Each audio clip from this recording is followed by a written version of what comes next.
মৰমৰ ছাত্ৰ ছাত্ৰীসকল, আজি আমি ক্লাছ 3ৰ পৰিৱেশ পাঠ্যপুথিত থকা পাঠ নম্বৰ হৈছে কিমান 11 আৰু পাঠটোৰ নাম হৈছে কি শৰীৰৰ যতন। এই পাঠটোৰ পিছফালে থকা প্ৰশ্ন উত্তৰসমূহ আৰু পাঠটোৰ ভিতৰত থকা যিবিলাক দৰকাৰী প্ৰশ্ন উত্তৰ, এই প্ৰশ্ন উত্তৰসমূহ আজি আমি এইটো ভিডিঅ'ত আলোচনা কৰিম। তোমালোকে ভিডিঅ'টো মন দি শুনিবা।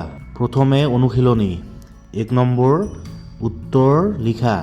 ক নম্বৰ স্বাস্থ্য ভালে ৰাখিবলৈ তুমি অনুশীলন কৰা দুটা কামৰ নাম। তোমালোকে এই প্ৰশ্নৰ উত্তৰটো লিখিবা যে স্বাস্থ্য ভালে ৰাখিবলৈ মই অনুশীলন কৰা দুটা কাম হ'ল সদায় গা ধোৱা, তাৰপিছত খেলা ধূলা কৰা, তাৰপিছত দাঁত ঘঁহা, সুষম আহাৰ খোৱা। মানে এইবিলাক কাম কৰিলে আমাৰ কি হয়, মানে আমাৰ স্বাস্থ্য ভালে থাকে। তাৰপিছত খ নম্বৰ নিজৰ সুৰক্ষাৰ বাবে ল'ব লগা দুটা সাৱধানতা। তোমালোকে এই প্ৰশ্নৰ উত্তৰটো লিখিবা যে নিজৰ সুৰক্ষাৰ বাবে ল'ব লগা দুটা সাৱধানতা হ'ল প্ৰথমে 1 নম্বৰ অচিনাকি মানুহৰ পৰা কেতিয়াও চকলেট বা আন বস্তু ল'ব নালাগে। তাৰপিছত 2 নম্বৰ অচিনাকি মানুহে গাড়ীত উঠাই নিব খুজিলে মানে গাড়ীত উঠিব নালাগে। তাৰপিছত 2 নম্বৰ শুদ্ধ উত্তৰটোত শুদ্ধ চিন দিয়া। ক নম্বৰ আহাৰ খালে আমি কাম কৰিবলৈ শক্তি পাওঁ। এইটো কি হ'ব, এইটো শুদ্ধ। তাৰপিছত খ নম্বৰ য'তে ত'তে থু কেকাৰ পেলাব লাগে। এইটো হৈছে কি, এইটো হৈছে ভুল। তাৰপিছত গ নম্বৰ অচিনাকি ব্যক্তিয়ে ক'ৰবালৈ যাবলৈ লগ ধৰিলে যাব লাগে। এইটো হ'ব কি, এইটো হ'ব ভুল। তাৰপিছত ঘ নম্বৰ মহৰ উৎপাত কমাবলৈ ধূপ ধূনা দিব লাগে। এইটো কি, এইটো হ'ব শুদ্ধ।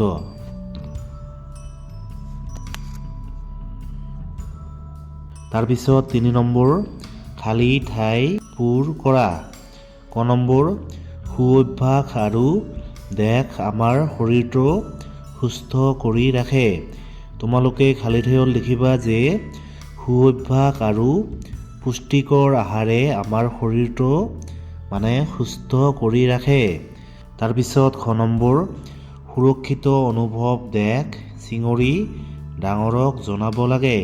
তোমালোকে খালী ঠাইত লিখিবা যে সুৰক্ষিত অনুভৱ নকৰিলে মানে জোৰেৰে চিঙৰি ডাঙৰক জনাব লাগে। তাৰপিছত গ নম্বৰ লেতেৰা পৰিৱেশত চকুৰে নেদেখা অলেখ দেশ থাকে। তোমালোকে খালী ঠাইত লিখিবা যে লেতেৰা পৰিৱেশত চকুৰে নেদেখা অলেখ বেমাৰৰ বীজাণু থাকে। তাৰপিছত খ নম্বৰ শৌচ কৰাৰ পাছত দেশ লাগে। তোমালোকে লিখিবা যে শৌচ কৰাৰ পাছত মানে চাবোনেৰে হাত ধুব লাগে। ঙ নম্বৰ শুলে শৰীৰে দেশ পায়। মানে শুলে বা টোপনি গ'লে শৰীৰে কি পায়, মানে জিৰণি পায়।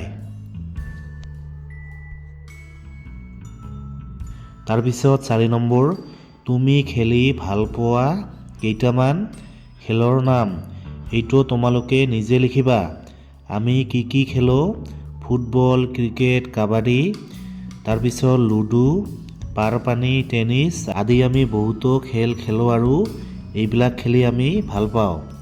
তাৰপিছত 5 নম্বৰ শৰীৰ সুস্থ আৰু সবল কৰি ৰাখিবলৈ কি কি খাব লাগে লিখা। তোমালোকে লিখিবা যে শৰীৰ সুস্থ আৰু সবল কৰি ৰাখিবলৈ আমি পুষ্টিকৰ আহাৰ, তাৰপিছত বিশুদ্ধ পানী, সতেজ ফল মূল আৰু শাক পাচলি খাব লাগে। মানে আমি স্বাস্থ্যৱান হৈ থকাৰ কাৰণে এইবিলাক খাদ্য মানে খাব লাগে। তাৰপিছত অতিৰিক্ত প্ৰশ্ন উত্তৰ, মানে পাঠটোৰ ভিতৰত যিবিলাক দৰকাৰী প্ৰশ্ন উত্তৰ আছে এই প্ৰশ্ন উত্তৰবিলাক এতিয়া আমি আলোচনা কৰিম। প্ৰথমে 1 নম্বৰ স্বাস্থ্য ভালে ৰাখিবলৈ কি কি নিয়ম পালন কৰিব লাগে? তোমালোকে এই প্ৰশ্নৰ উত্তৰটো লিখিবা যে স্বাস্থ্য ভালে ৰাখিবলৈ তলৰ নিয়মবোৰ পালন কৰিব লাগে। প্ৰথমে ক নম্বৰ, খোৱাৰ আগতে মানে চাবোনেৰে হাত ধুব লাগে। খ নম্বৰ, নিয়মীয়াকৈ খেলা ধূলা আৰু ব্যায়াম কৰিব লাগে। তাৰপিছত গ নম্বৰ, নিজৰ ঘৰ আৰু স্কুল চাফ চিকুণকৈ ৰাখিব লাগে। তোমালোকে এই প্ৰশ্নৰ উত্তৰটো এনেকৈ লিখিবা। তাৰপিছত 2 নম্বৰ, ঘৰ আৰু চৌপাশ কেনেকৈ পৰিষ্কাৰ কৰি ৰাখিব লাগে? তোমালোকে লিখিবা যে সন্ধিয়া ঘৰত ধূপ ধূনা দিব লাগে। তাৰপিছত খ নম্বৰ, কেঁচা ঘৰবোৰ বীজাণুমুক্ত কৰিবলৈ গোবৰ পানীৰে মচিব লাগে। আৰু গ নম্বৰ, ৰ'দ বতাহ চলাচল কৰিবলৈ ঘৰৰ খিৰিকী খুলি দিব লাগে। তোমালোকে এই প্ৰশ্নৰ উত্তৰটো এনেকৈ লিখিবা।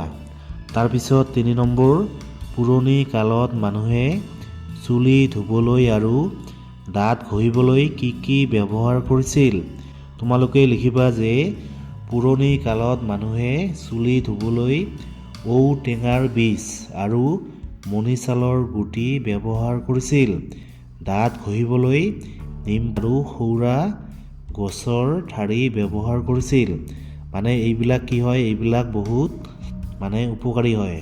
মৰমৰ ছাত্ৰ ছাত্ৰীসকল, তোমালোকে ভিডিঅ'টো 2-3 বাৰ চাবা, তেতিয়াহে তোমালোকৰ উত্তৰবোৰ মুখস্থ হ'ব, মনত থাকিব।